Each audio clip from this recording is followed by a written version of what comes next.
Ah, pardon. Oui, c'était le bouquin de mes avocats, vous avez vu. Il est en rupture de stock un peu partout. On n'avait pas prévu un tel succès. Deuxième sur Amazon, deuxième à la Fnac. Depuis sa parution, le livre est dans le top 5 des ventes à la Fnac et sur Amazon. 15 000 exemplaires auraient déjà été écoulés. Une nouvelle tribune dont se réjouissent les avocats de Dieudonné. La Ligue contre le racisme et l'antisémitisme s'alarme du succès de ce livre sur Dieudonné en librairie. Ça m'inquiète, mais enfin bon, ceci étant, voilà, c'est l'effet de buzz. Puis n'oublions pas la fonction première, faire de l'argent. Parce qu'il y a quand même un produit, Dieudonné, et ce produit apparemment se vend bien. Voilà, parce que c'est transgressif, c'est tout le problème qui nous est posé. Alors il y en a beaucoup, on ne peut plus l'avoir. Oui, commandez, il y en a sur la boutique, c'est en rupture de stock. Hein. Mais vous pouvez en commander, n'hésitez pas. Ah, c'est sur la boutique là. Bon, chers amis internautes, bonjour, bonsoir. Le monde dans lequel nous vivons glisse inexorablement vers un chaos. Un chaos annoncé d'ailleurs, annoncé dans les textes bibliques, hein, dans le Coran, jusqu'au journal de 20h, puisque là, tout le monde est en train de dire que ça part en cacahuète. Un peu partout, on bombarde, on décapite, on empoisonne, c'est la merde. Le monde dans lequel nous vivons schlingue vraiment la merde. L'argent, le mensonge guide ce monde malade. C'est une triste constatation, mais qu'est-ce que vous voulez que j'y fasse, moi, hein? Alors vous êtes de plus en plus nombreux à suivre ces vidéos, plusieurs centaines de milliers, des millions, à suivre mes gesticulations dans mon bureau, là. Beaucoup, vous me dites, Dieudo, qu'est-ce qu'on peut faire par rapport au chaos? Ah ouais, attendez, là, Dieudo, guide-nous vers la lumière, doucement, allez-y, doucement. Hein. Parce que moi, je ne suis qu'un humoriste. Hein. Je bosse avec une mouche à merde. Pas me dire des trucs, un peu. Non, oui, je sais.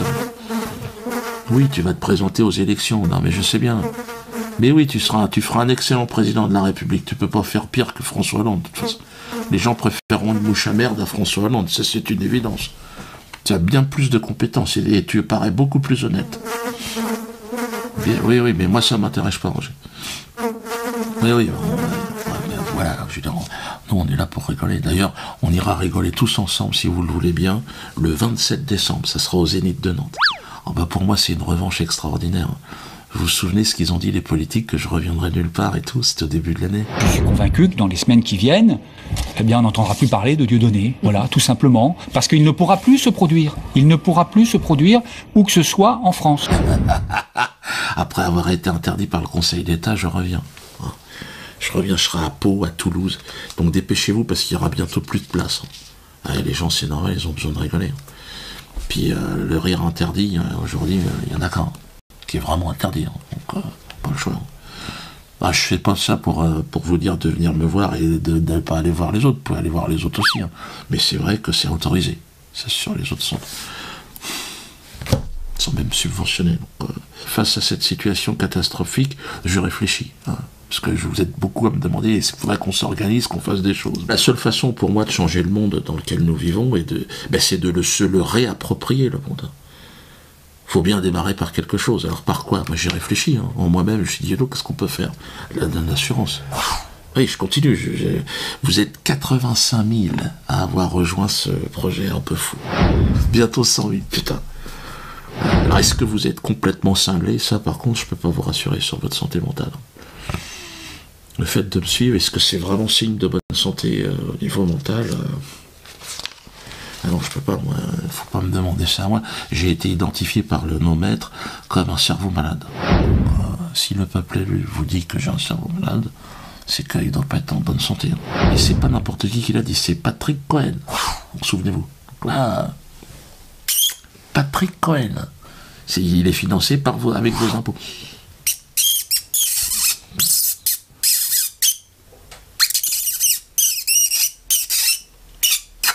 Là, on est en terrasse, on peut rien faire de plus. Et ça a été confirmé par Pascal Elbé, un autre juif des médias, très influent. Aucun talent, par contre, c'est ça qui est étrange. Il est là, on ne sait pas pourquoi. Enfin, si, parce qu'il est juif, au départ. C'est uniquement la seule qualité que je lui vois dans ce métier-là, c'est celle-là. Parce qu'autrement, il est mauvais comme un cochon. Mais bon, il est juif, donc plus ou moins prix Nobel de la paix, agrégé d'histoire, docteur en pleurniche, quoi. Et donc lui, il a dit qu'il fallait me défoncer la gueule. Donc j'imagine, ce sont des gens, ils ont quand même certaines compétences dans le dressage de nègres. Hein. Faut oublier quand même que la traite des Noirs, c'est quand même une spécialité qui n'est pas vietnamienne. Hein. Alors, 100 000, c'est le nombre que vous serez à fin octobre. 100 000 personnes, putain de merde, auront signé cette pétition et ont levé la main pour changer d'assurance. Ça va faire bouger les choses. Si vous avez des compétences dans l'assurance, si vous êtes cadre, envoyez-nous vite vos CV. Et puis les autres aussi d'ailleurs. Hein. Mais bon, dans un premier temps, évidemment, pour structurer cette entreprise, on va commencer, il va falloir effectivement recruter des cadres. On fait des réunions quotidiennes, enfin pas quotidiennes, hebdomadaires, pour vraiment partir sur de bonnes bases, ne pas se tromper. Hein. Parce que c'est pas mon métier, l'assurance, au départ.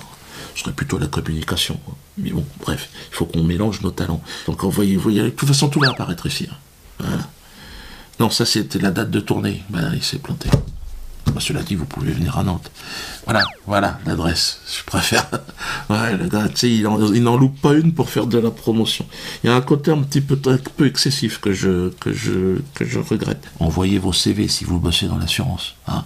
Il va y avoir du boulot. Mais imaginez 100 000 personnes, non. D'ailleurs, les autres, ils ont peur. Hein. Alors, on va aussi faire une grande soirée de lancement de l'assurance. Un événement, enfin, ça, j'en parlerai en temps et en heure. l'Anana Assurance, donc, comme le socle de notre émancipation. Anana Assurance. Hein. Signez la pétition. Soyez encore plus nombreux. On peut dépasser les 100 000, évidemment. On ne va pas s'arrêter là. Vous avez compris qu'il faut qu'on s'assure. L'avenir comporte des risques importants de guerre généralisée. On a toujours le discours de guerre et de haine. Pour venger Gourdel. Faut venger Gourdel, qui s'est fait égorger par les méchants musulmans. Et on a dit, chez Bernard-Henri Lévy, il faut que les musulmans s'excusent aussi, tous les musulmans de France, par rapport à cette... c'est pas pourquoi. Dites que les musulmans tiennent la place aujourd'hui des juifs, vous faites l'impasse sur une des réalités les plus spectaculaires, l'expansion irrésistible de l'antisémitisme musulman. Tous les musulmans ne sont pas antisémites, bien entendu. Il y en a qui combattent l'antisémitisme pied à pied. Mais la majorité des antisémites sont aujourd'hui musulmans. Quel rapport on a avec l'État islamique? Je comprends pas en fait. Donc peut-être que M. Moussaoui je ne vous réponds pas. Je suggère que le rapport qu'il y a, c'est juste cette religion en commun, interprétée de manière finalement assez différente. Breivik, il était chrétien. On n'a pas demandé aux chrétiens de se désolidariser des Ander Breivik a commis le massacre. En Centrafrique, on tue des musulmans et on les mange. On n'a pas demandé aux chrétiens de se désolidariser. À Gaza, Mohamed Abou Khder, le petit jeune palestinien à qui on a mis de l'essence dans le ventre et on l'a brûlé vif. On n'a pas demandé aux juifs de se désolidariser. Bien au contraire, ils ont même fait une manifestation en soutien à Israël. Il faut aussi qu'ils aillent baiser le cul de Bernard-Henri Lévy, certainement, et de baiser les pieds du patron du CRIF. Enfin, bon, les musulmans de France, je pense franchement, allez, dites-leur d'aller se faire enculer à tous ces gens-là, parce que vous ne laissez pas emmerder par ces conneries-là. Moi, en tout cas, c'est ce que je pense. Hein. Alors que, finalement, en plus de ça, c'est cette France, la France de BHL, qui a provoqué le chaos en Afrique en bombardant la Libye, je vous rappelle. Hein, qui n'a jamais été une menace pour la France. D'ailleurs, je suis assez d'accord avec ce que Mme Le Pen a dit. Pourtant, je ne suis pas d'accord avec... c'est plutôt... Bon, elle a des positions toujours pro-israéliennes, mais là, au moins, elle a dit des choses. Elle me parlait parler au nom de la France. Écoutez-la. Il faudra aussi faire le tour des responsabilités des uns et des autres, car c'est ça aussi l'honneur d'un pouvoir politique, d'être capable d'admettre que l'on a commis des erreurs, et notamment dans les interventions en Libye, notamment dans les interventions en Syrie, où l'on a contribué, évidemment, à renforcer les fondamentalistes islamistes.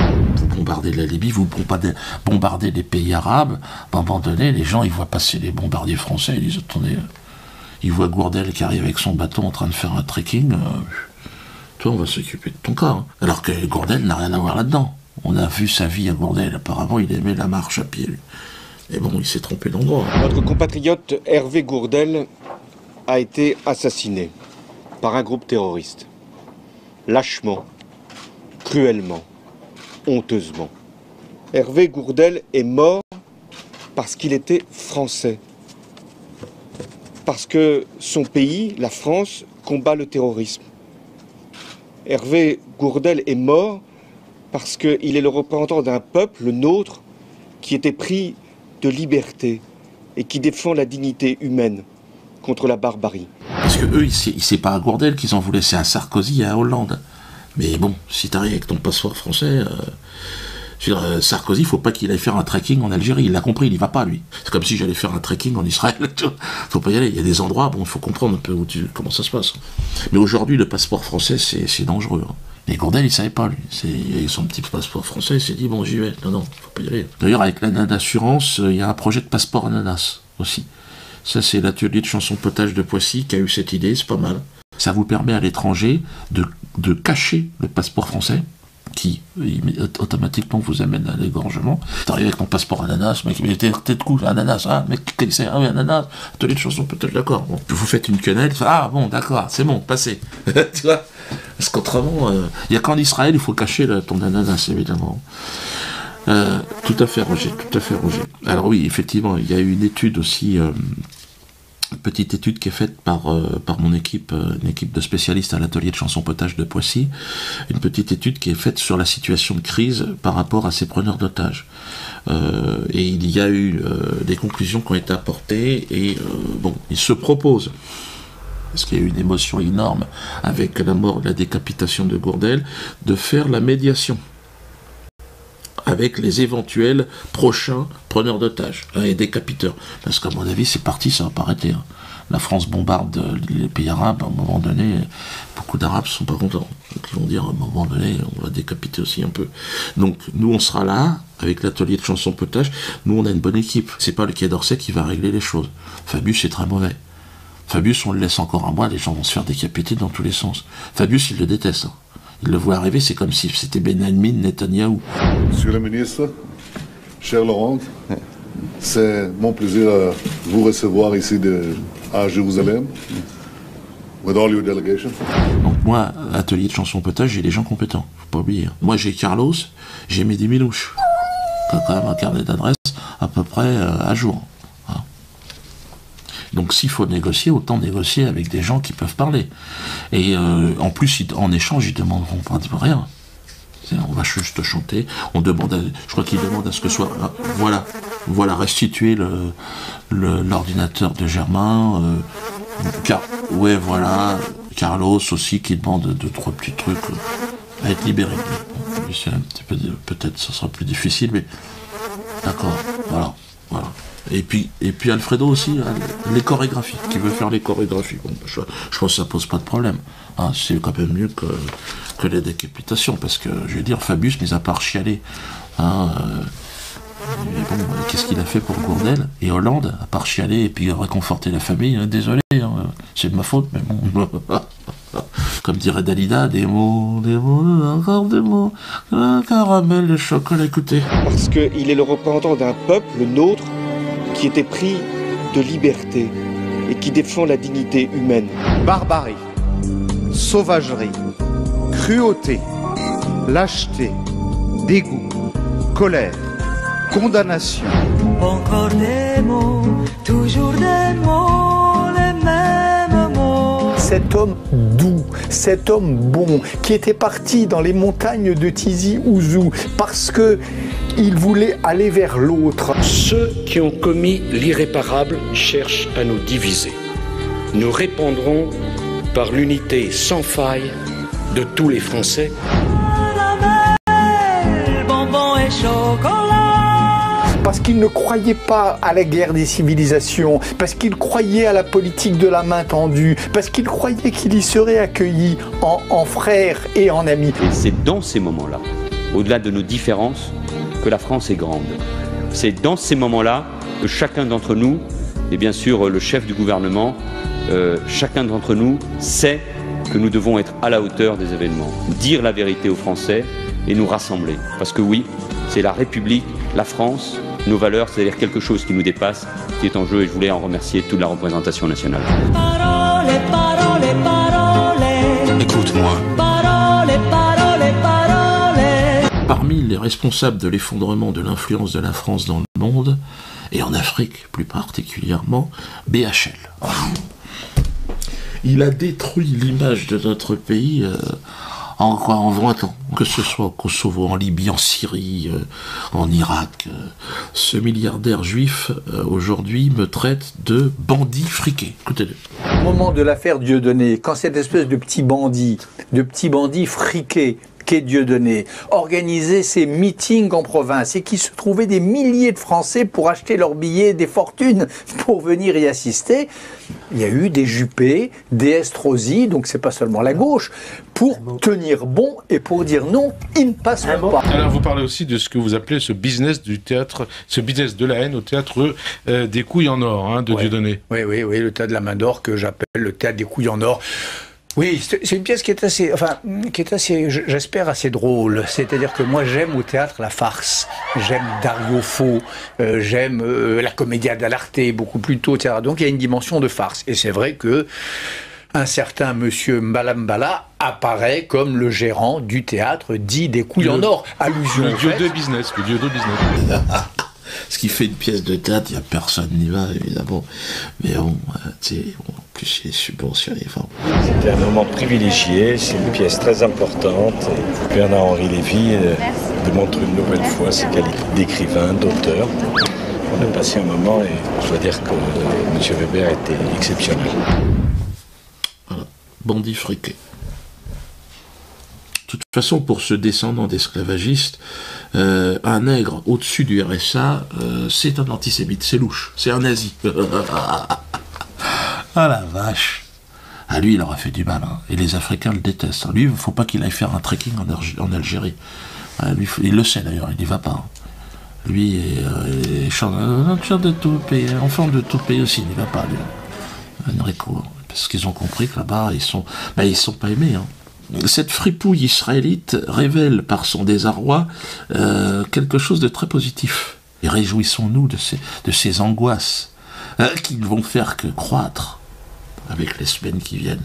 Elles annoncent notre libération, notre émancipation de ces esclavagistes qui nous pourrissent l'existence. Donc vas-y, pisse-toi dessus Bernard, sans rancune, et puis va te faire enculer par la même occasion. Je terminerai sur la chanson de Dalida, parce que je trouve qu'elle est quand même d'actualité. Parole et parole et parole. Parole, parole, parole. Écoute-moi. Parole, parole, parole. Et nous avons mesuré ensuite à quel point cet assassinat épouvantable non seulement avait frappé tous les Français, mais tous nos collègues. Ces mots ne cessent de tourner en boucle dans nos têtes et sur toutes les ondes. Ces mots, on n'a cessé de les entendre même après les merveilleux et si émouvants hommages rendus partout en France, et d'abord dans ma circonscription de montagne des Alpes-Maritimes, comme dans sa ville de Nice, auquel il était si attaché. La France ne cède pas au terrorisme. La France ne cédera jamais au terrorisme.